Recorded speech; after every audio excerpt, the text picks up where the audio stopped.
কলকাতার বুকে এক ভদ্রমহিলা চকলেট খেয়ে আর খেয়ে স্যান্ডউইচ খেয়ে অনশন করতেন 29 দিন, কারখানা খেদিয়ে অনশন। সেই অনশন মঞ্চে বিজেপির নেতা রাজনাথ সিং গিয়েছিলেন, তথাগত রায়রা গিয়েছিলেন।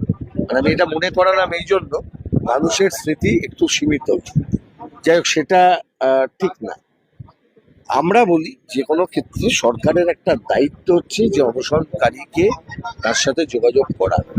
অনশনকারী তার ব্যক্তিগত এজেন্ডা ফুলফিল করতে ওখানে যান, উনি গেছেন একটা খুব ন্যায্য দাবি, সঙ্গত দাবি, যে আমাদের দেশের এই অপদার্থ শিক্ষামন্ত্রী ধর্মেন্দ্র প্রধান, তার যে ধরনের মন্তব্য, তার যে ধরনের কাজকর্ম শিক্ষামন্ত্রী হিসেবে, আজকে নেট পরীক্ষায় আপনি দেখেছেন যে যারা এফেক্টেড, আমাদের ভবিষ্যৎ প্রজন্ম, যারা লেখাপড়া করেছে, যারা আগামী দিনে ভারতের মানব সম্পদ, তাদেরকে নিয়ে যদি